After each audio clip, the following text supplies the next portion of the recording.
Hello everyone. तो आज के वीडियो में हम क्लास 10 के हिंदी से अति महत्वपूर्ण वस्तुनिष्ठ प्रश्न करने वाले हैं। तो चलिए, इसमें ज़्यादा आप लोग टाइम नहीं दीजिएगा, 5 से 6 मिनट दीजिए और फटाफट एक बार रिवीजन कर लीजिए ताकि आपको हिंदी में अच्छे मार्क आ सके। तो इसमें ज़्यादा मेहनत करने का कोई ज़रूरी नहीं है। चलिए हम फटाफट वीडियो को स्टार्ट करते हैं। तो देखिए, मेरा पहला क्वेश्चन है कि कवि ने पर्जन्य किसे कहा है।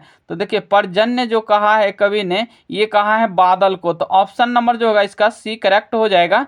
चलिए, क्वेश्चन नंबर 2 में है मेरा कि घन आनंद जीवनदायक हौ कछु मेरियो पीर हिये परसो में किस कवि का नाम आया है। तो ये आया है घनानंद का। तो ये याद रखेगा। देखिए, इसका कृति जो है ये है अति सुधो सने को मार्ग है मो अंशु वाहिनी ले वर्षो। तो ये किसका कृति है, ये है घनानंद का। तो ये भी याद रखिएगा आप इसका, ठीक ना। चलिए, क्वेश्चन नंबर हम 3 देख लेते हैं। क्वेश्चन नंबर 3 है मेरा कि घनानंद किस काल के कवि थे। तो देखिए, घनानंद जो है ये थे रीति युग के कवि। तो ऑप्शन नंबर जो होगा इसका डी करेक्ट हो जाएगा। चलिए, क्वेश्चन नंबर 4 है कि रीति मुक्त काव्य धारा के सिरमौर कवि किन्हें माना जाता है। तो ये माना जाता है घनानंद को। तो ऑप्शन नंबर जो होगा इसका बी हो जाएगा। चलिए, क्वेश्चन नंबर यहाँ से 5 है मेरा कि घनानंद किसके द्वारा मारे गए। तो घनानंद जो मारे गए थे, ये मारे गए थे नादिर शाह के सैनिक द्वारा। तो ऑप्शन नंबर जो होगा इसका डी करेक्ट हो जाएगा। चलिए, क्वेश्चन नंबर 6 है कि घनानंद किस बादशाह के यहाँ मीर मुंशी का काम करते थे। तो ये करते थे मोहम्मद शाह रंगीले के। तो ऑप्शन नंबर जो होगा इसका डी करेक्ट हो जाएगा। तो देखिए, यहाँ पे जो है ना 5 नंबर ये प्रीवियस ईयर में क्वेश्चन पूछे गए हैं। तो आप लोग ऐसे क्वेश्चन जो है ना एकदम माइंड में सेट कर लीजिए ताकि बोर्ड में आए तो आपका अच्छे से उसको कवर कर सके। चलिए, हम क्वेश्चन नंबर अगला देख लेते हैं। क्वेश्चन नंबर 7 है मेरा कि घनानंद किस नर्तकी को प्यार करते थे। तो ये करते थे सुजान को। तो ऑप्शन नंबर जो होगा इसका डी हो जाएगा। चलिए, क्वेश्चन नंबर 8 है मेरा कि प्रेम की पीर का कवि किन्हें कहा गया है। तो ये कहा गया है घनानंद को। तो ऑप्शन नंबर जो होगा इसका डी करेक्ट हो जाएगा। चलिए, क्वेश्चन नंबर 9 है कि सुजान सागर के रचनाकार कौन है। तो ये है घनानंद है। तो ऑप्शन नंबर जो होगा इसका डी करेक्ट हो जाएगा। चलिए, क्वेश्चन नंबर 10 है कि बिरह लीला रचित है। तो ये किसका है। तो देखिए, ये जो है ना घनानंद के द्वारा लिखा गया है। तो ये जो है ना इसका बी करेक्ट हो जाएगा। चलिए, क्वेश्चन नंबर हम 11 देख लेते हैं। क्वेश्चन नंबर 11 है मेरा कि घनानंद का दूसरा पद किससे संबंधित है। तो देखिए, ये किससे संबंधित है। तो ये बादल को। तो ऑप्शन नंबर जो होगा इसका सी करेक्ट हो जाएगा। चलिए, क्वेश्चन नंबर 12 है कि घनानंद अपने आंसुओं को कहाँ पहुंचाना चाहते हैं। तो ये पहुंचाना चाहते हैं सुजान के आंगन में। तो ऑप्शन जो होगा इसका डी करेक्ट हो जाएगा। चलिए, क्वेश्चन नंबर 13 है कि परहित के लिए देह धारण कौन करता है। तो ये करता है बादल। तो ऑप्शन नंबर जो होगा इसका सी हो जाएगा। चलिए, क्वेश्चन नंबर हम 14 देख लेते हैं।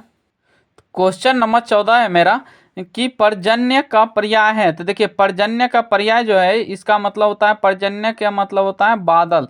तो ऑप्शन नंबर जो है इसका सी करेक्ट हो जाएगा। चलिए, क्वेश्चन नंबर 15 है कि सरसों का हिंदी मानक शब्द क्या है। तो ये है रस बरसाओ। तो ऑप्शन नंबर जो है इसका सी हो जाएगा। चलिए, क्वेश्चन नंबर 16 है कि कवि ने प्रेम मार्ग को बताया है। तो ये बताया है सरल एवं निश्चल। तो ऑप्शन नंबर जो है इसका ए हो जाएगा।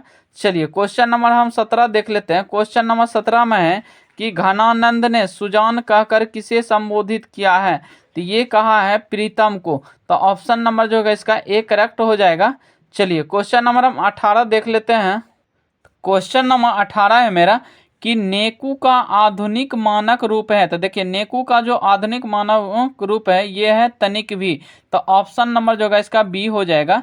चलिए, क्वेश्चन नंबर 19 में है कि घनानंद ने जीवनदायक किसे कहा है। तो ये कहा है किसको, बादल को। तो ऑप्शन नंबर जो है इसका सी हो जाएगा।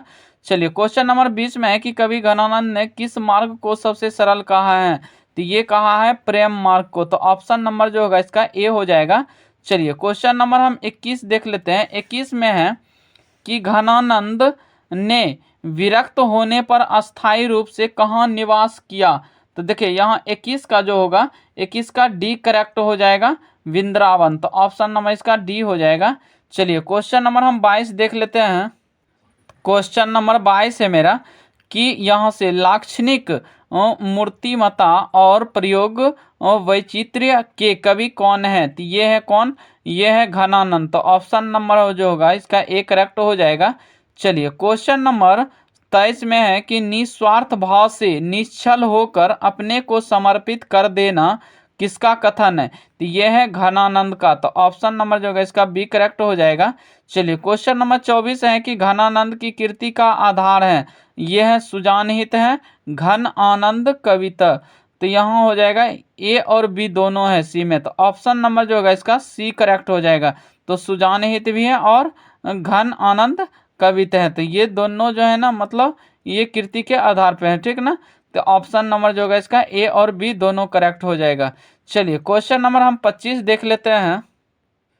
क्वेश्चन नंबर 25 है मेरा कि मो आंसू वाहिनी ले वर्षों में किसकी बात कही गई है?